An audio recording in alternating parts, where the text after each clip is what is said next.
2025년 7월 31일 목요일 새벽 기도입니다. 오늘은 시편 27편 7절에서 14절 말씀입니다. 말씀의 제목은 여호와를 기다릴지어다입니다.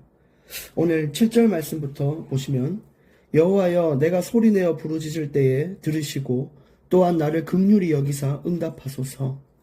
여기서 소리내어 부르짖는다. 다윗은 이런 고백을 하고 있습니다. 우리가 살아가면서 항상 참는 것이 버릇이 되어 있죠.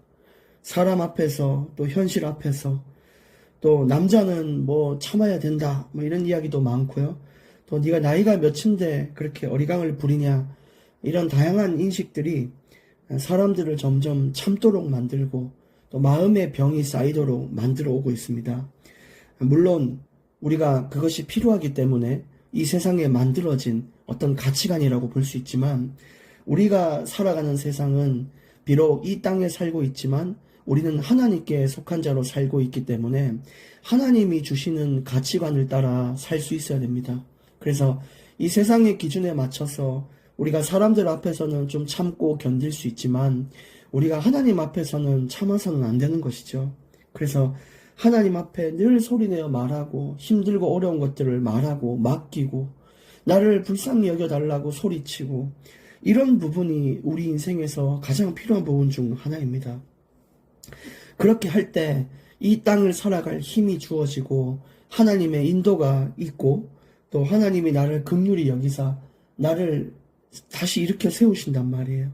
그러니까 여러분 우리가 늘 참는 것에 버릇되어 있는 그것을 하나님 앞에서는 버리시기를 바랍니다. 8절에 너희는 내 얼굴을 찾으라 하실 때에 내가 마음으로 주께 말하되 여호와여 내가 주의 얼굴을 찾으리이다 하였나이다. 여기서도 이야기하기를 여호와께서도 내 얼굴을 찾으라 이렇게 이야기를 했거든요. 이것은 하나님과의 교제를 말하고 또 하나님과 소통하는 것, 하나님께 소리냄을 말하고 있습니다. 그래서 여기서도 뭐라고 했죠? 너희가 힘들고 어려울 때는 참고만 있을 것이 아니라 얼굴을 찾으라, 소통하고 교제하고 나를 부르라라고 이야기를 하고 있는 것입니다. 그래서 여러분 문제가 있다면 문제 속에서 하나님의 얼굴을 찾을 수 있는 자들이 되어 보십시오. 정말 그것만으로도 응답은 시작된 것이고요. 그것만으로도 여러분은 승리의 길을 걸어가고 있는 것입니다. 9절에 주의 얼굴을 내게서 숨기지 마시고 주의 종을 노하여 버리지 마소서. 주는 나의 도움이 되셨나이다. 나의 구원의 하나님이시여 나를 버리지 마시고 떠나지 마소서. 계속해서 소리를 내어 자비를 구하고 있습니다. 여기서 여호와께서는 나를 버리지 마소서 이런 의미로 이야기를 하고 있는데 이 말을 또 반대로 이야기해 보면 모든 사람들이 나를 떠나고 또 세상이 나를 외면할지라도 하나님만 나를 버리시지 않으면 난 괜찮다라는 것을 확신하고 말하고 있는 거예요. 하나님만 나를 떠나지 않으면요 여러분 아무 문제 없습니다. 살면 친한 친구도 떠나고 부모도 떠나고 배반당하고 너무 그런 일들이 많아요. 근데 어쩔 수가 없어요. 그건 우리가 말릴 수가 없죠. 인간의 본성이란 것이 그런 악한 부분들이 내재되어 있습니다. 그래서 사람들이 떠나는 거 이거 다들 한 번씩은 좀 예상하시고 너무 마음 아파하지 않도록 하시고 가장 마음 아픈 것은 진짜 내가 하나님을 놓치고 사는 게 가장 마음 아픈 거예요. 그러니까 여러분 꼭 이 사실을 기억하셔서 사람들이 나를 다 떠날지라도 또 인생의 어느 순간에 그런 날이 올지라도 그것에 좀 담대한 마음을 가지사 하나님만 나를 버리지 않으면 됩니다라고 이야기할 수 있는 그런 인생을 걸어가시는 겁니다. 하나님이 나를 버리지 않는다. 이것은요 일시적인 게 아니에요. 10절 말씀에 보시면 내 부모는 나를 버렸으나 여호와는 나를 영접하시리이다. 이것은 끝없는 하나님의 사랑과 영원한 하나님의 돌봄을 이야기하고 있습니다. 그래서 이 자체가 우리에게 얼마나 큰 위로인지 몰라요. 우리가 연인과 만나도 언제 헤어질 날을 생각하면서 마음이 막 찢어지고요. 또 믿었던 친구와 주변 동료들에게 배신을 당할 때에도 가슴은 찢어지는데 그러면서 우리는 알게 모르게 그래 이 친구도 언젠간 나를 버릴 수 있어 그래, 난 언젠가 이렇게 될 수 있어. 버림받을 수 있어. 이런 사실은 좀 두려운 마음이 삶에 내재되어 있을 수 있는데, 근데 또 우리가 큰 위로와 소망에 살 수 있는 것은 하나님의 영원한 돌봄과 사랑은 끊어지지 않는다라는 것입니다. 인간은요, 가지고 있는 사랑의 한계가 있어요. 그걸 보고 이제 조건적인 사랑이다 그래요. 영어로는 love가 아니라 like를 사용합니다. 이 like는 때문에라는 거에 붙여져 있어요. 난 네가 좋아. 왜냐? 너는 나에게 맛있는 걸 사주기 때문에. 난 네가 좋아. 왜냐? 잘생겼기 때문에, 예쁘기 때문에, 이런 때문에기 때문에 이런 조건이 깨어지면은 결국 인간은 떠나게 돼 있습니다. 돈 보고 나에게 온 친구는 내가 돈 없으면 날 떠나요. 그게 조건입니다.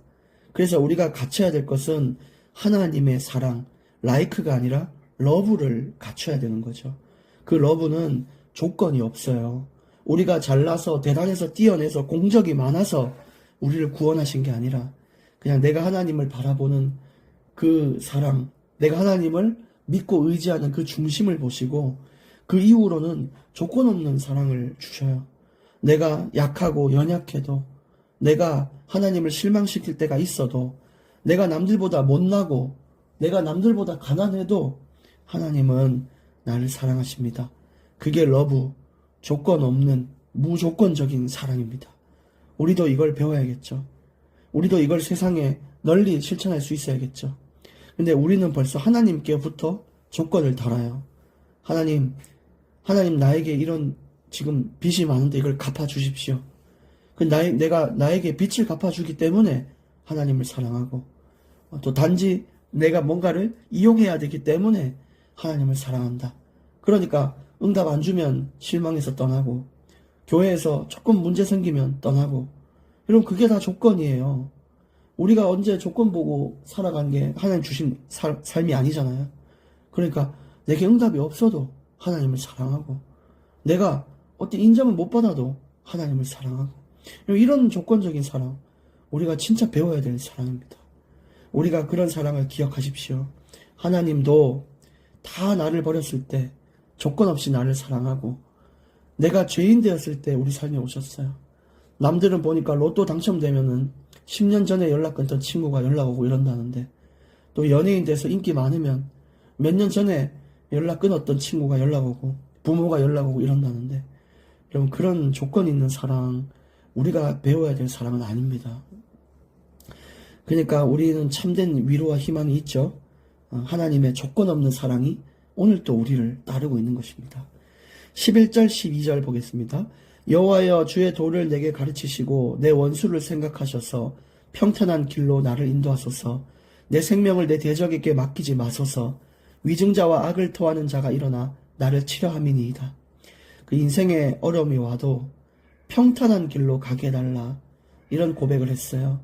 여러분 인생이 절벽 같고 낭떠러지 같고 비탈길 같은 분들 계시죠? 평탄한 길에 서도록 기도하십시오. 평탄한 길은요, 내 경제 문제가 해결되고 내 건강이 회복되는 게 아니에요. 인생에 문제가 있고 끝없는 아픔이 있지만 그래도 그 가중 속에 하나님을 의지하는 게 평탄한 길이라고 성경은 얘기합니다. 그러니까 이 평탄한 길은 문제가 없는 거예요.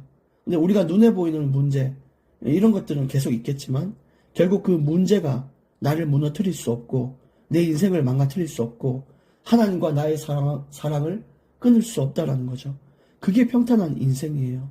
문제가 없는 인생이 평탄한 인생이 아니라. 그래서 하나님을, 여러분이 아무런 문제가 없는데 하나님을 의지하지 않는다?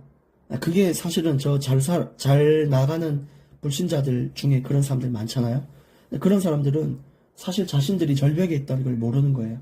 근데 우리가 문제는 많지만 하나님을 믿고 있다면, 내가 생각하기에는 나는 이제 인생이 끝났구나, 절벽에 있구나 싶어도 하나님 볼 때는 평탄한 길 위에 있다라고 보증하고 계신 겁니다. 13절, 내가 산자들의 땅에서 여호와의 선하심을 보게 될 줄 확실히 믿었도다. 이 산자들의 땅은 지금 이 땅입니다. 죽은 이유가 아니라 살아가는 동안이에요. 살아가는 동안에 희망 없고 소망 없고 현실이 나를 옥주와 맬 때도 그 현실을 외면하는 것이 아니라 이 현실 가운데에서 하나님의 선하심을 볼 수 있는 눈을 가져야 된다는 거죠. 여러분, 이 땅의 현실을 볼 때 한숨만 나올 때 있죠. 근데 그 가운데에 그 현실을 외면하고 도피하지 마시고 그것을 통하여 일하시는 하나님의 선하심을 보셔야 됩니다. 하나님의 선하심은 내 인생에 가장 합당한 것으로, 만족스러운 것으로 우리를 이끌기 위한 하나님의 이 방법입니다. 하나님의 결과인 것입니다. 14절, 너는 여호와를 기다릴지어다. 강하고 담대하며 여호와를 기다릴지어다. 그래서 항상 우리 삶에 이런 시간이 있어요. 응답의 시간, 회복의 시간, 평탄한 길을 걷는 시간, 믿음을 일으키고 하나님의 나타나심과 임재를 보는 시간 분명히 있어요. 근데 우리는 하나님을 믿지 않기 때문에 조급해하고 염려하고 하나님이 바로 응답 안 해준다고 교회를 떠나기도 하고, 그런데 우리에게 필요한 자세가 뭐라고요? 기다림입니다. 반드시 올 것을 기다리기 때문에 우리는 그 과정이 초조하거나 조급하지 않는 것이죠. 여러분 인생을 회복시킬 그 시간표를 하나님께서 다 예정하셨습니다. 오늘 그 여호와를 기다리며 하나님을 찬양하는 날로 살아가시기를 예수님의 이름으로 축복합니다. 또 여러분 오늘 삶에서 사랑과의 관계에서 라이크의 사랑이 아니라 조건 없는 러브의 사랑을 실천할 수 있는 그런 목요일 되시기를 축복합니다. 기도하겠습니다. 살아계신 하나님 감사합니다.